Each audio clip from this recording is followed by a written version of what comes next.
بسم الله الرحمن الرحيم لا يذوقون فيها بردا ولا شرابا إلا حميما وغساقا جزاء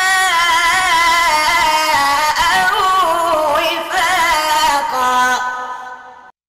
جہنم میں جہاں پر آگ کا عذاب ہے وہیں سخت ٹھنڈک یا برف کا عذاب بھی ہوگا۔ اس کے متعلق بعض نصوص میں اشارہ ملتا ہے۔ سیدنا ابو ہریرہ رضی اللہ عنہ بیان کرتے ہیں کہ رسول کریم صلی اللہ علیہ وآلہ وسلم نے فرمایا، جہنم نے اپنے رب سے شکایت کی کہ اے میرے رب، میرے ایک ہی حصے نے دوسرے کو کھا لیا ہے۔ اللہ تعالیٰ نے اسے 2 سانسوں کی اجازت دی، ایک سانس سخت سردی میں اور ایک سخت گرمی میں۔ تم انتہائی گرمی اور انتہائی سردی جو ان موسموں میں دیکھتے ہو اس کا یہی سبب ہے۔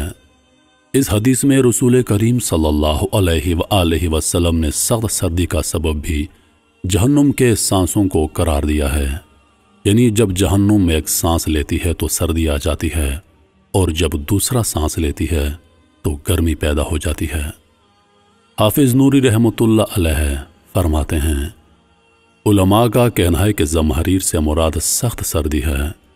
یہاں اشکال پیدا ہوتا ہے کہ جہنم کے اس ماہ میں سے ایک النار بھی ہے، تو آگ میں برف یا سردی کا عذاب کیسے ممکن ہے؟ اس کے متعلق شارحین حدیث کی رائے ہے کہ جہنم میں عمومی آگ کے عذاب کی وجہ سے اس کا نام النار ہے، جبکہ اس میں ایسا طبقہ ہوگا جہاں سردی کا عذاب ہوگا۔ امام ابن عتین رحمۃ اللہ علیہ فرماتے ہیں، اگر کوئی کہے کہ آگ میں گرمی اور سردی کس طرح جمع ہو سکتی ہے تو اس کا جواب یہ ہے کہ جہنم میں بعض گوشے ہوں گے جہاں آگ ہوگی اور بعض گوشوں میں زمہرین سخت ٹھنڈک ہوگی۔ یہ ایک ہی جگہ نہیں ہوں گے، ان کا جمع ہونا محال ہے۔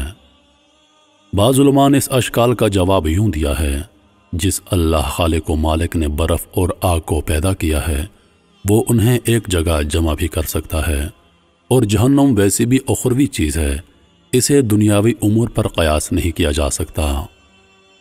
سیدنا عبداللہ بن عباس رضی اللہ عنہ بیان کرتے ہیں کہ کعب رضی اللہ عنہ نے فرمایا، جہنم میں ایسی شدید ٹھنڈک بھی ہے جس کی وجہ سے گوشت ہڈیوں سے اکھڑ کر گر جائے گا، حتیٰ کہ پھر دوزخی جہنم کی آگ مانگیں گے، اور دوسری اس کی اہم شکل کئی قسم کا عذاب بھی ہوگا۔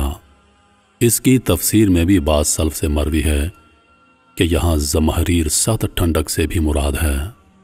اسی طرح اللہ تعالیٰ فرماتے ہیں، وہ سوائے کھولتے پانی اور غساق بہتی پیپ کے نہ اس میں کوئی ٹھنڈ چکھیں گے اور نہ کوئی پینے کی چیز، یہ سزا سو وہ اسے چکھیں کھولتا ہوا پانی اور پیپ۔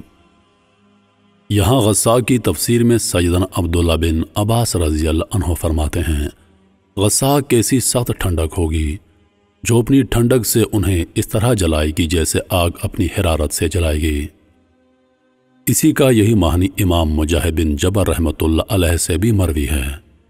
غساق کا ایک دوسرا معروف معنی زخم سے نکلنے والی پیپ ہے، جسے اکثر مفسرین نے ترجیح دی ہے۔ دعا ہے کہ اللہ تعالی ہمیں عذاب جہنم سے محفوظ فرمائے، آمین یا رب العالمین۔